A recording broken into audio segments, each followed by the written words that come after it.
Okay, today is P4. We're talking about review of the prerequisites, and this is factoring. X squared minus 4 would factor into x plus 2 and x minus 2. And I know that because if I FOIL it back out again, I get x squared minus 4. This one, x squared minus 16x squared minus 25. You start with a 4x and a 4x, and I'll give you just a second to think about that one. Okay, so it should have been 4x plus 5 and 4x minus 5. How many of you guys had that one right? Okay, good. Now, we're going to move to a little more complicated factoring. Let's say I had, this one isn't going to be too bad, x squared minus 3x, plus 3x plus 2. That should be a nice, easy factoring question for you.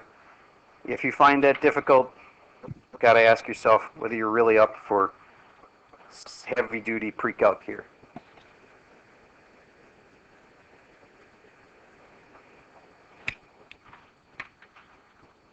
Okay, this one, you got parentheses, x, and then what goes, how do I make a 2?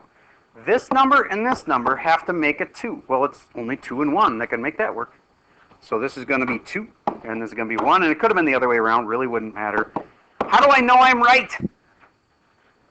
FOIL it back out. First outside, inside, last. First, x squared. Outside is 1x, inside's 2x. That makes 3x total. Yay, the outside, inside worked. That's the biggest one, is the outside, inside one. And the lasts end up working too. All right, try this one.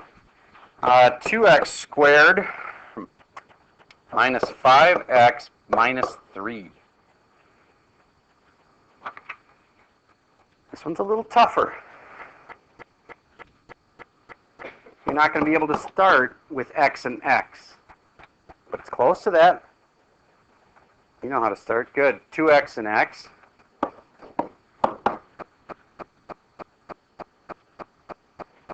Now, this becomes a guessing game. There's 4 options. Let me show you what I mean. Do you agree there's only one way to make a, no, there's 4 ways to make a 3. These two numbers here and here have to multiply to make negative 3. Why do I say there's 4 options? Because it could be 1 and 3 or 3 and 1, and one of these has to be negative. So it could be negative 1 and positive 3. It could be negative 3 and positive 1.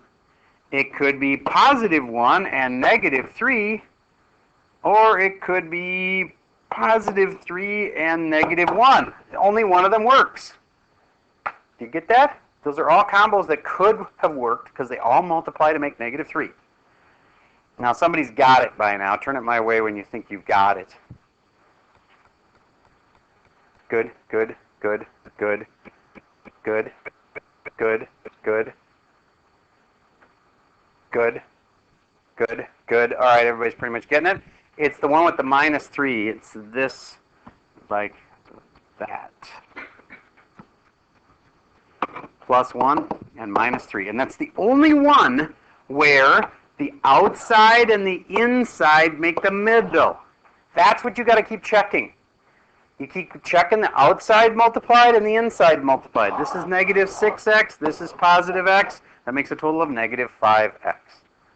One more thing, just so you know.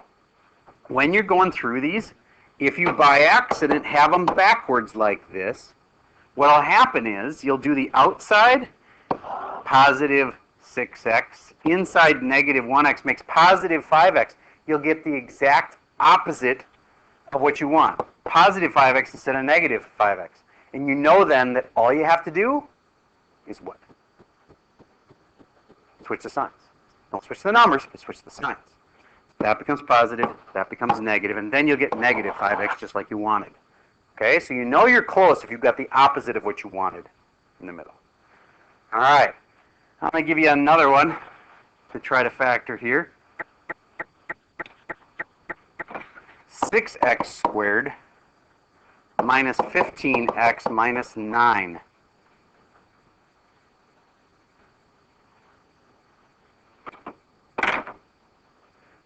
My hint, a word to the wise. If you're factoring this, you need to find something that's going into all 3 of them. You can't do this with just 2 parentheses. You got to find something that's going into all three of them.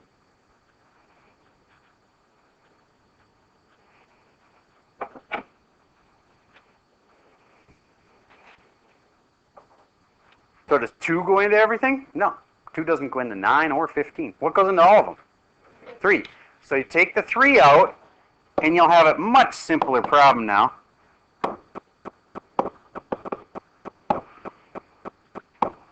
Anybody recognize that one? That's the one we just did. I just multiplied everything by 3. So it factors again. 2 sets of parentheses. You'd know it was 2x and x. And, oh boy. All right. And if I go minus 3 and plus 1, will that work? Can anybody verify that? No. Okay. What was it anyway? Remind me. Plus 1 and then minus 3? All right, good. Okay. Big parentheses around the 2. You mean 2 parentheses? I'm lost. Can you show me on paper? Ah, gotcha. Okay. Could you have an extra parentheses here and here? Yes, you could. But do you need to? No, you don't. That's optional. Any other questions? Okay, so this is getting into harder and harder factoring. And this is what we live and breathe this stuff in Precalc. It's like all the time.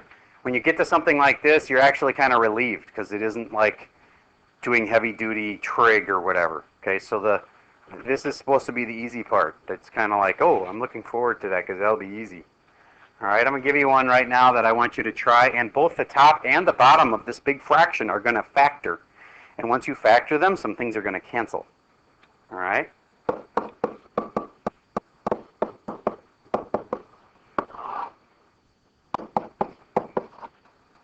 Factor the top, factor the bottom. Once you got them all factored, stuff's going to cancel.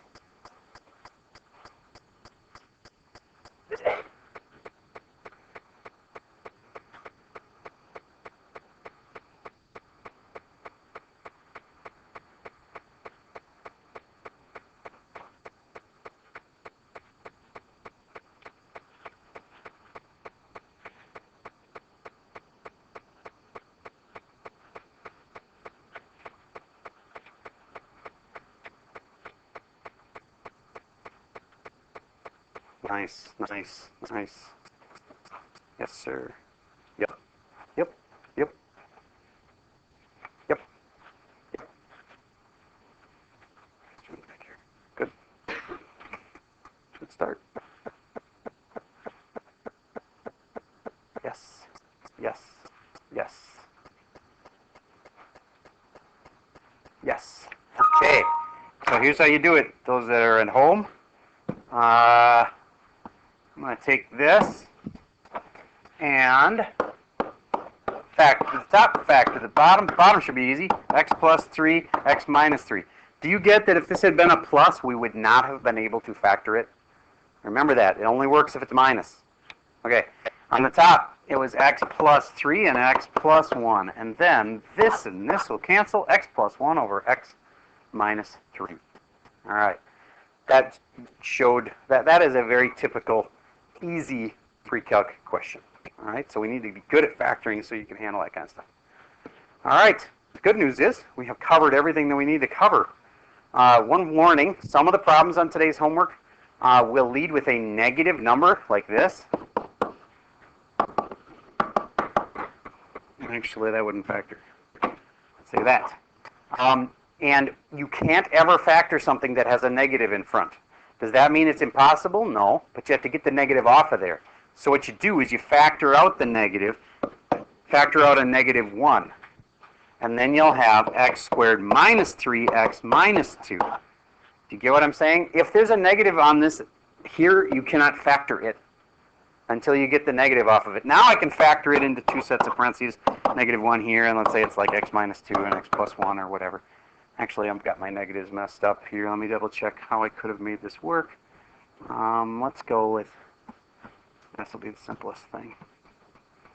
If I had said minus and minus, you can't have a negative in front, so you factor out the negative, and then I would have had this, and this, and then it would have factored to this and that. There we go. Notice the negative one's here now, and that allowed you to be able to factor this.